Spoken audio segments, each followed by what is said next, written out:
Focused above. Bible truths, real answers, eyes in Jesus.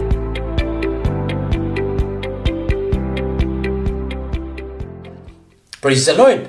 Ngayon po tayo po ay nasa episode 10 na ng ating online Bible study at ang atin pong tatalakayan ngayong araw na ito ay bakit kinakailangang mamatay ng ating Panginoong Hesukristo.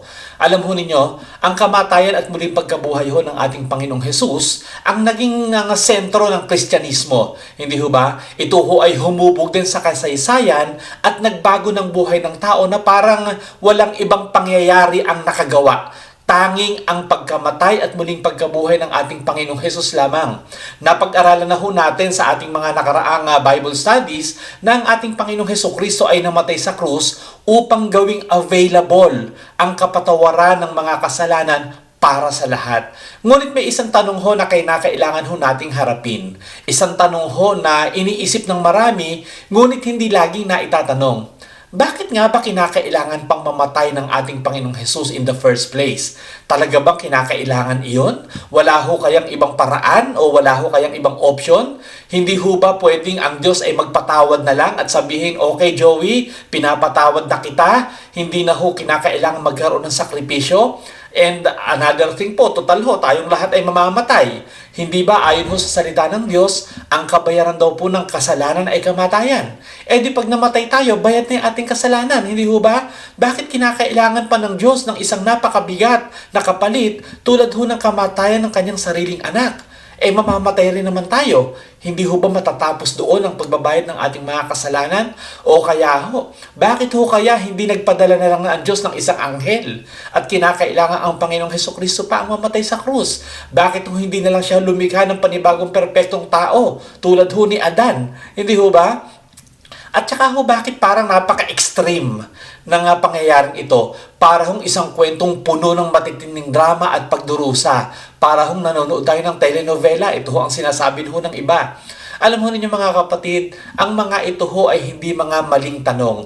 Ang mga ito ho ay tunay at truthful na mga tanong at nararapat lamang hong bigyan ng mga tunay na sagot. At sa araw ho na ito, sasagutin natin ang mga ito. Hindi ho batay sa opinyon, hindi ho batay sa kaisipan ng tao, kundi ho ayon sa liwanag ng salita ng Diyos. At sa pagtatapos ho ng pag-aaral natin ito, hindi lamang ho natin mauunawaan kung bakit kinakailangan mamatay ng ating Panginoong Hesukristo, kundi malinaw din ho nating makikita kung bakit siya lamang ho ang tanging daan at kung ano ho ang tunay nitong kahulugan sa ating mga buhay. Pero bago ho tayo magpatuloy, tayo ay umusal muna ng maiksing panalangin. Ama naming Diyos, kami po ay nagpapasalamat sa araw na ito na minsan pa ay mag-aaral po kami ng inyong salita. Ipinagkakatiwala po namin sa inyo ang aming pag-aaral, ang aming mga puso at aming mga isip. Hawakan po ninyo ang mga ito. Matransform po ang aming mga buhay at magkaroon po kami ng pananampalataya ayon sa pakikinig ng salita ng Diyos. At dalangin po namin na patnubayan po ninyo sa gawain ito at kayo po ang maluwalhati sa aming kalagitnaan. Ito po ang aming panalangin sa pangalan ng Panginoong Hesus. Amen. Praise the Lord. Ngayon ho, balikan ho natin yung mga katotohanang natalakay ho natin ng mga nakaraan nating mga pag-aaral. Last week ho, hindi ba pinag-usapan ho natin na ang Diyos ay banal, perpekto, matuwid at makatarungan. Ang mga ito ay hindi maaaring isang tabi. Ito ho ay kung sino siya. Dahil ho siya ay makatarungan, ang kasalanan ay hindi maaaring baliwalain. Ang kabayaran ng kasalanan ay kailangang bayaran. Hinihingi ito ng kanyang katarungan. Kung sasabihin lamang ng Diyos na pinapatawad na kita nang hindi hinaharap ang kasalanan, para hubang binabaliwala niya ang kanyang sariling katwiran. At iyon ay hindi awa. Iyon ay paglabag sa kanyang sariling kalikasan. Ang Diyos ay hindi ho maaaring magtatwa ng kanyang sarili. Hindi ho niya kinukompromiso kung sino siya. At ito ho ang dahilan kung bakit ang usapin ng kapatawaran ay hindi kasing simple ng inaakala ng marami. Ngayon ho, upang maunawaan natin kung bakit kinakailangang mamatay ng ating Panginoong Hesukristo, kailangan nating magsimula sa isang fundamental na katotohanan. Isang katotohanan na itinalaga ng Diyos mula pa ho sa simula. Ito ho ay ang pangangailangan ng isang handog sa sakripisyo. Tayo ho ay bumalik sa lumang tipan at suriin ang isang bagay na sa unang tingin ho ay maaaring tila kakaiba sa maraming tao ngayon. Ang sistema ho ng mga handog na sakripisyo. Kapag binabasa ho natin ang lumang tipan, lalo na ho ang kautosang ibinigay sa pamamagitan ni Moises, makikita natin na ang Diyos ay nag-utos ng mga handog, mga hayop na iniaalay, dugo na ibinubuhos, at mga altar na itinatayo. At para sa marami, nagdudulot ho ito ng isang tanong. Bakit nagtatag ang Diyos ng ganitong sistema? Dahil ba nais ng Diyos ng dugo? Dahil ba nalulugod siya sa mga sakripisyo? Ang sagot ho ay hindi. Hindi ipinapakita ng Diyos ang pagnanais niya sa mga ritual. Uulitin ko ho yun at bibigyan diin ko. Hindi ipinapakita ng Diyos ang pagnanais niya sa mga ritual. Ipinapakita niya ang isang katotohanan. Isang katotohanan tungkol sa kasalanan, isang katotohanan tungkol sa katarungan, at isang katotohanan tungkol sa tunay na halaga ng kapatawaran. Mula pa ho sa simula, itinatag na ng Diyos ang prinsipyong ito. Mababasa ho natin sa Hebreo chapter 9 verse 22, at ayon sa kautusan ay halos lahat ng bagay ay nililinis sa pamamagitan ng dugo. At kung walang pagbubuhos ng dugo, ay walang kapatawaran. Hindi ho ito basta-basta lamang. Ito ay nakaugat sa isang malalim na katotohanan.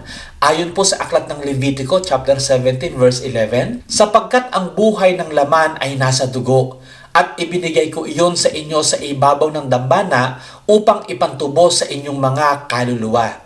Dito ho ay malinaw po nating makikita na ang dugo ay sumasagisag sa buhay. At kung ang kasalanan ay nagdudulot ng kamatayan, kung gayon, ang kapatawaran ay nangangailangan ng isang buhay na ibibigay. A life for a life. Ito ho ang pundasyon ng sistema ng sakripisyo. Ngunit may isa pang mahalagang bagay na kinakailangan ho nating maunawaan. Ang mga sakripisyo sa lumang tipan ay hindi kailanman nilayon na maging pangwakas o panghabang panahong solusyon. Sila ho ay isang probisyon, ngunit isa ring larawan. Sa tuwing may iniaalay na hayop, may ipinapahayag ho itong mensahe. Seryoso ang kasalanan. Ang kasalanan ay humahantong sa kamatayan at ang kapatawaran ay hindi libre. May katumbas itong buhay. Ngunit kasabay nito, ang mga sakripisyong iyon ay hindi sapat, sapagkat ang dugo ng mga hayop ay hindi kailanman tunay na makapagtatanggal ng kasalanan. Sabi ho sa Hebreo chapter 10 verse 4, sapagkat hindi maaari na ang dugo ng mga toro at ng mga kambing ay makaalis ng mga kasalanan. Malinaw ho nating makikita sa talatang ito na hindi ho kayang tanggalin o alisin ng mga dugo ng mga toro o mga kambing o mga hayop ang ating mga kasalanan. Kaya ho itatanong natin, ano kaya ang tunay na layunin kung bakit may mga sakripisyo? Uulitin ko ho yung pinaliwanag ko po kanina. Ibinigay ito ng Diyos upang ihayag ang kabigatan ng kasalanan, ipakita ang prinsipyo ng redemption, at ituro ang darating na mas dakila at ganap na handog. Ito ho ang dahilan kung bakit umiiral ang sistema ng sakripisyo. Hindi dahil kailangan ito ng Diyos, kundi dahil kailangan natin itong maunawaan. Kung wala ito, maaaring isipin natin na ang kapatawaran ay simple lamang, pangkaraniwan at otomatiko. Alam ho ninyo, marami hong mga tao na nagsasabi na ang Diyos daw ay mabuti, ang Diyos ay mahabagin, kaya ang ating daw po mga kasalanan ay kanyang patatawarin ng ganun-ganun lamang. Ngunit alam ho ninyo, sa pamamagitan ho sakripisyong ito, tinuturuan ho tayo ng Diyos.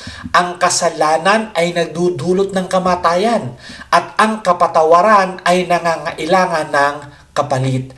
At ito ho ay magdadala sa atin sa isang mahalagang katotohanan. Kung ang sakripisyo ng mga hayop ay hindi sapat, kung gayon, may kailangan na mas dakila, mas mataas. Hindi isa pang hayop, hindi pa ulit-ulit na ritual, kundi isang perpekto at ganap na handog. At ito ho ay hindi ho nagtatapos sa lumang tipan.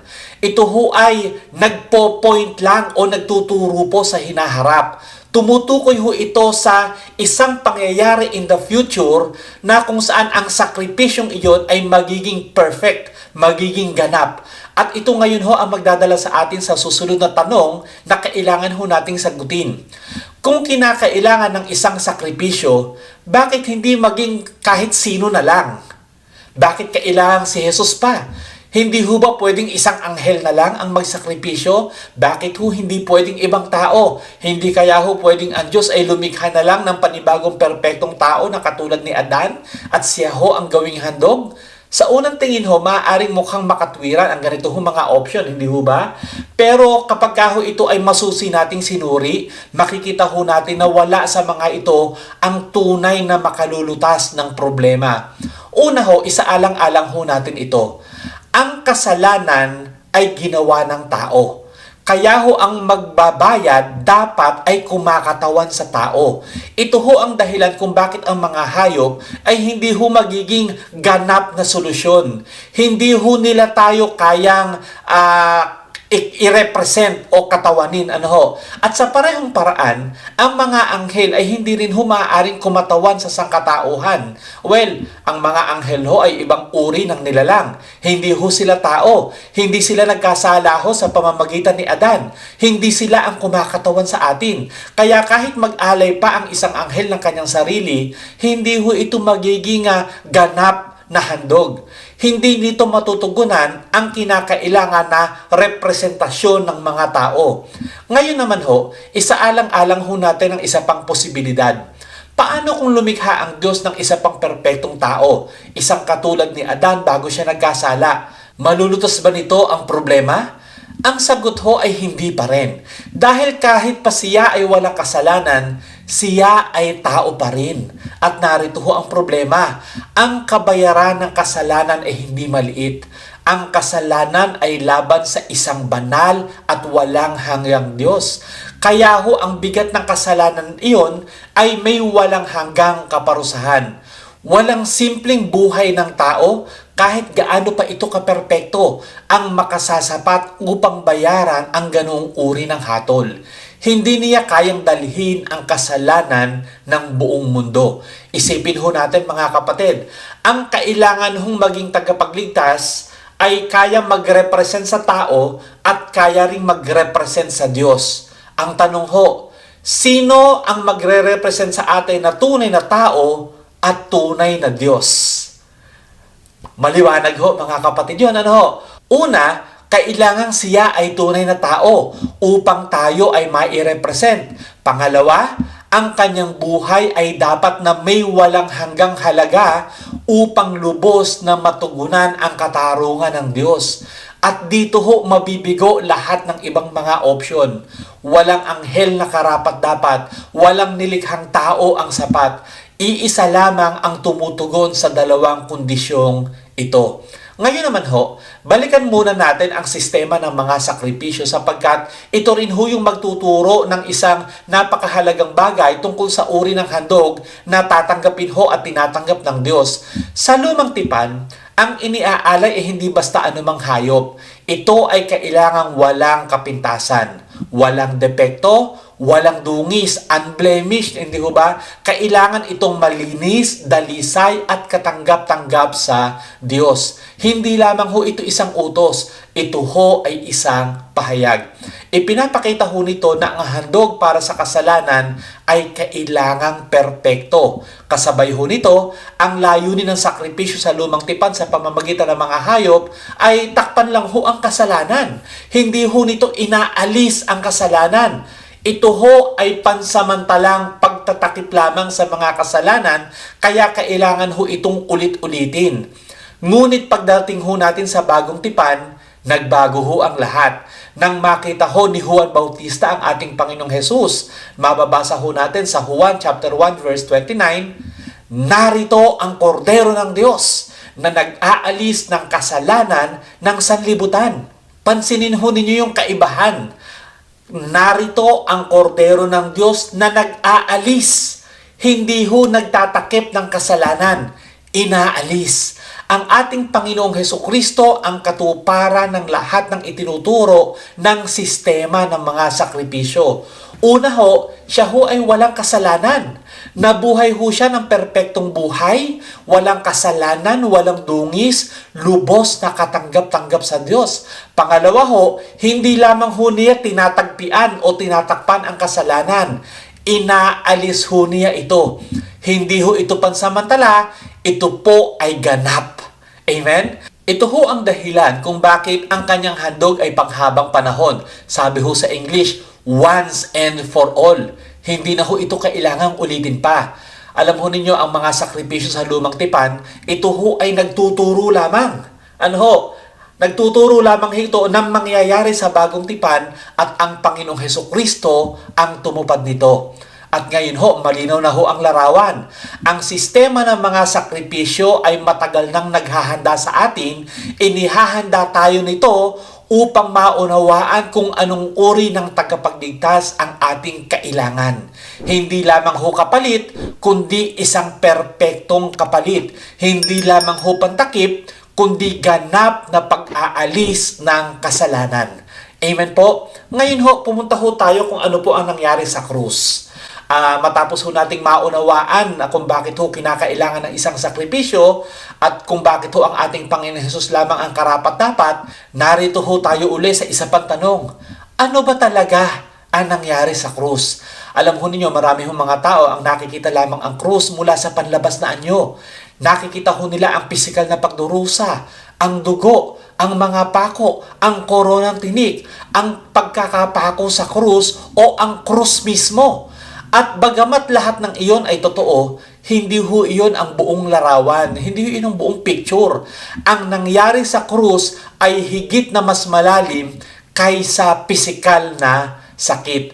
Sa krus, ang ating Panginoong Hesukristo ay hindi lamang ho namatay.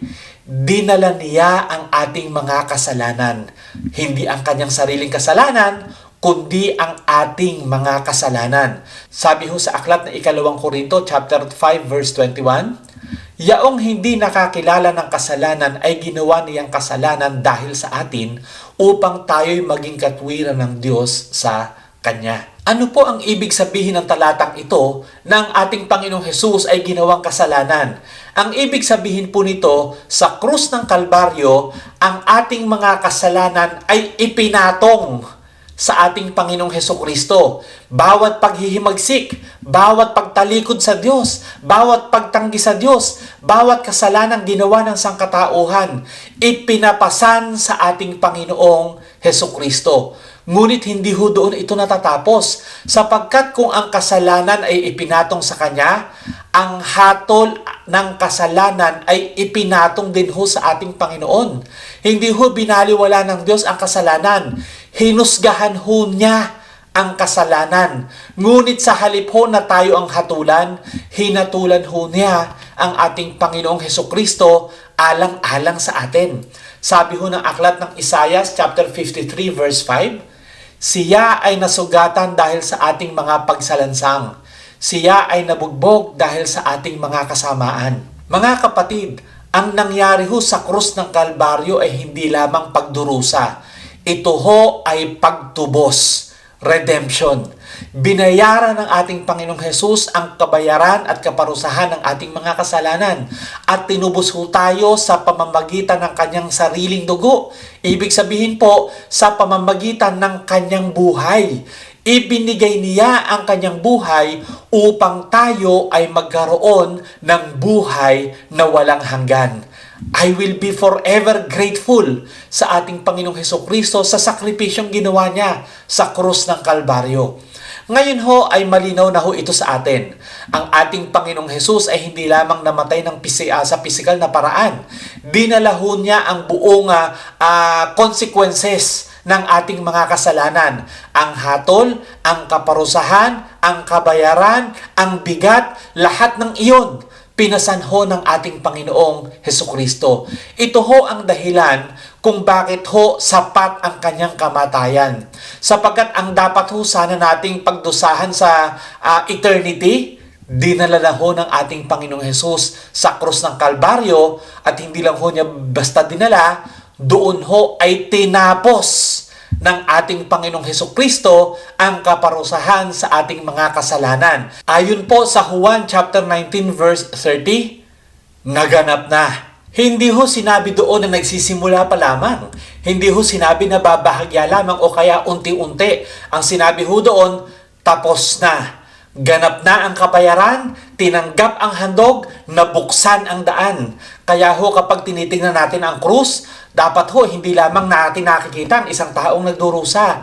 Ang dapat ho nating nakikita, ang kasalanan ay hinatulan, ang katarungan ay natugunan, at ang pag-ibig ay lubos na nahayag. At dito ngayon, tayo ay dinadala sa isang katotohanang mahirap tanggapin ng marami, ngunit kinakailangang maunawaan. Kung totoo ang nangyari sa krus, kung si Jesus ang perpektong handog, kung siya lamang ang nagdala ng buong kaparusahan ng kasalanan, kung gayon, ito ang hindi maiiwasang konklusyon. Si Jesus ay hindi lamang isang daan or one of the ways. Ang ating Panginoong Jesus ang tanging daan. Hindi ho ito opinyon, ito ang konklusyon na batay ho sa ating mga nakita at napag-aralan. Sapagkat kung ang kasalanan ay nangangailangan ng perpektong handog at ang Panginoong Jesus lamang ang tumutugon dito, wala na hong ibang alternatibo. Walang ibang makagagawa ng kanyang ginawa. Walang ibang makatutupad ng kanyang tinupad. Ganito natin ho ito maipapaliwanag. Ang kaligtasan ay hindi relihiyon. Ito ay pagharap sa isang tunay na problema. Ang problema ay kasalanan. Ito ho yung ating pagkakahiwalay sa Diyos, pagtalikod ho sa ating Diyos na buhay. At kung iisa lamang ang solusyon na lubos na makalulutas sa problemang ito, kung gayon, hindi ito isa lamang sa maraming options. Ito ang tanging option. Ito ang dahilan kung bakit ang ating Panginoong Hesus mismo ay nagpahayag sa aklat ng Juan chapter 14 verse 6, Ako ang daan, ang katotohanan at ang buhay. Walang sino mang makaparoroon sa Ama kundi sa pamamagitan ko. Hindi ho ibig sabihin ng talatang ito na ine-exclude ho niya ang tao, kundi ibig sabihin lamang ho nito, sinasabi at dinedeklara ho niya na ang Panginoong Hesus lamang ang naka-perform ng kinakailangan.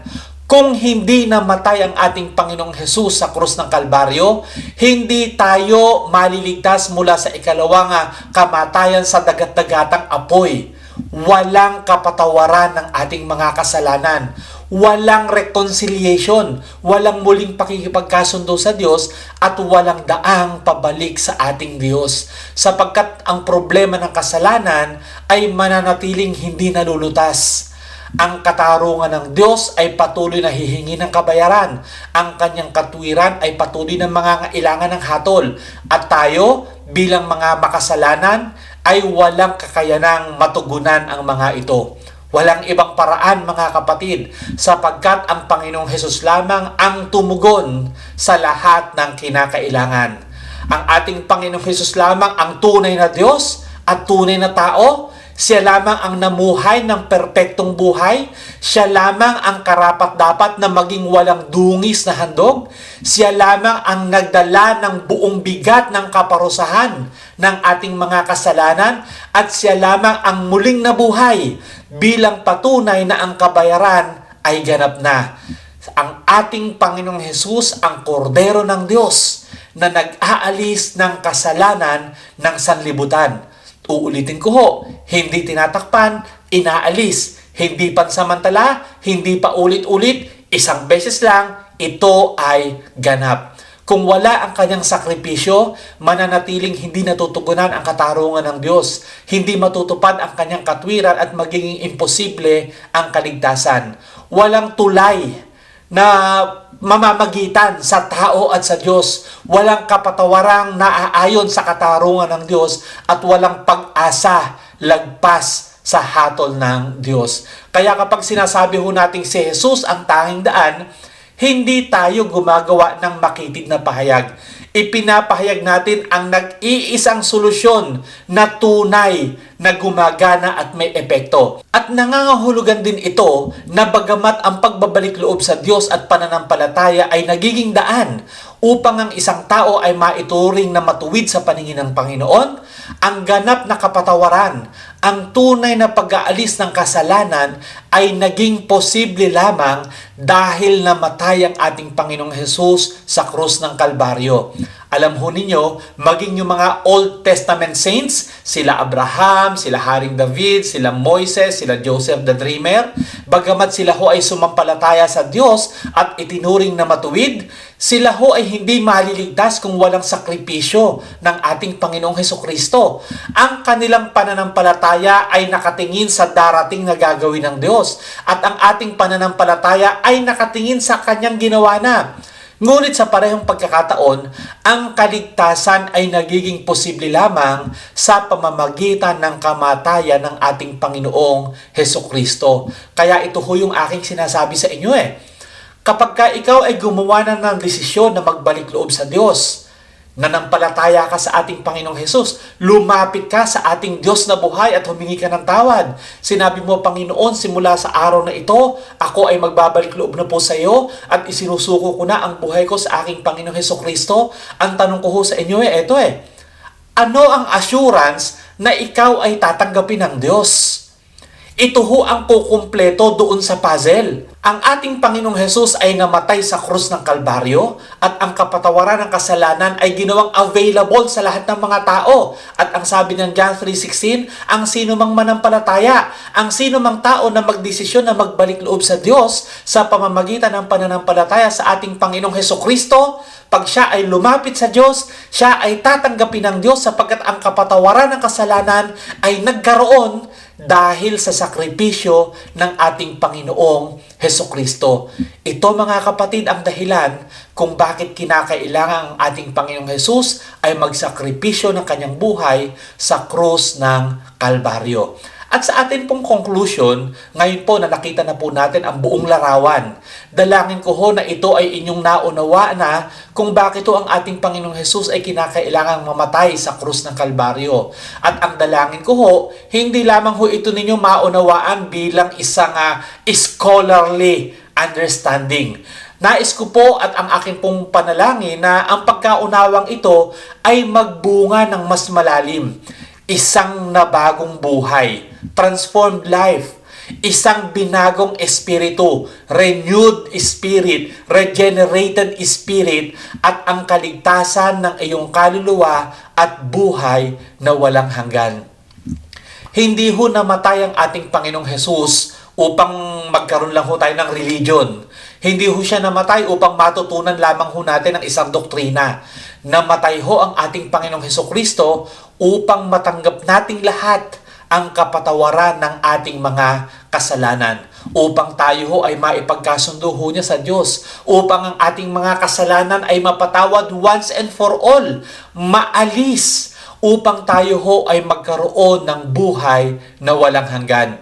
Ngunit patuloy ho nating sinasabi, ito ho ay hindi automatic. Nang ang ating Panginoong Hesus ay mamatay sa krus ng Kalbaryo, ang lahat ho ng kasalanan ay hindi ho automatic na napatawad. Dapat ho itong tanggapin. Ang ginawa ng ating Panginoong Hesukristo ay dapat hong mag-respond tayo doon. At ang paraan upang ito ay tanggapin ay ang pagbabalik loob sa Diyos sa pamamagitan ng pananampalataya o pagsusuko ng buhay sa ating Panginoong Hesukristo. Kaya nga, kung ikaw ay namumuhay ng hiwalay sa Diyos, ito na ho ang sandali. Bumalik ka na sa Diyos. Hindi sa pamamagitan ng pag-aayos muna ng iyong sarili, kundi sa pamamagitan ng pagsusuko ng iyong buhay sa ating Panginoong Hesukristo, ano ka man ngayon, ano man ang background mo. Tandaan mo, kaibigan, walang kasalanan na hindi kayang patawarin ng Diyos sa isang taong totohanang lumalapit at nagbabalik loob sa Kanya sa pamamagitan ng ating Panginoong Hesukristo. Manampalataya ka sa ating Panginoong Hesukristo. Magtiwala sa Kanyang ginawa sa krus. Ibigay mo ang iyong buhay sa Kanya. Sapagkat ang parehong Jesus na namatay sa krus para sa iyong kasalanan ay siya ring Jesus na tumatawag sa iyo at kumakatok sa iyong puso ngayon upang ikaw ay lumapit sa Kanya. At kapag ikaw ay tumugon, hindi mo lamang mauunawaan ng krus, mararanasan mo ang kapangyarihan nito sa iyong buhay. Amen? Tayong lahat ay manalangin. Ama naming Diyos, salamat po Panginoon sa aming pag-aaral na ito ngayong araw na ito. Salamat Panginoong Jesus sa inyong sakripisyo sa krus ng Kalbaryo. Naunawaan na po namin na kayo po ang kordero ng Diyos, na hindi lamang po ninyo basta tinatakpan ang aming mga kasalanan, inaalis po ninyo ito Panginoon, na kayo lamang po ang karapat-dapat na magsakripisyo sapagkat kayo po ang tunay na tao at tunay na Diyos na makapagliligtas sa amin. Panginoong Jesus, salamat po sa inyong sakripisyo. At Panginoon, ang aking mga kapatid, mga kaibigan na nakikinig at nanonood ng video na ito, Holy Spirit, convict them Panginoon, upang sila man ay magkaroon ng isang pusong handang mag-alay ng buhay sa aming Panginoong Jesus, na sila man ay makatanggap ng kapatawaran ng kanilang mga kasalanan sa pamamagitan ng pagbabalik loob sa inyo, aming Diyos, sa pamamagitan ng pananampalataya sa aming Panginoong Hesukristo. Pagpalain po ninyo ang kanilang mga buhay, mas makilala ka pa po nila, magpahayag ka pa po sa kanila Panginoon, at nananampalataya po kami na ang bawat isa sa amin, you will change us from glory to glory, from faith to faith, because we have entrusted our lives to you. Salamat po Panginoon, ito po ang aming panalangin sa pangalan ng Panginoong Jesus. Amen at Amen. Praise the Lord. Maraming salamat po minsan pa sa pag-join ninyo sa akin sa ating pong Bible study na ito. Ang akin pong paanyaya uli sa inyo, huwag ho ninyong kalimutan na i-share ito sa inyong mga mahal sa buhay, sa inyong mga kakilala, upang maunawaan nila kung ano po ang ibig sabihin na si Jesus ang tanging daan, na si Jesus ang kordero ng Diyos na nag-aalis ng mga kasalanan. At tayo po ay magkita-kita po uli minsan pa sa isang linggo, sa isang napakahalagang pag-aaral po ng ating salita ng Diyos patungkol po sa ating Panginoong Hesukristo. Kaya't huwag po kayong mawawala.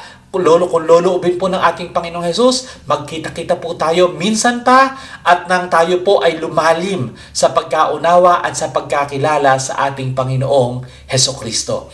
Amen?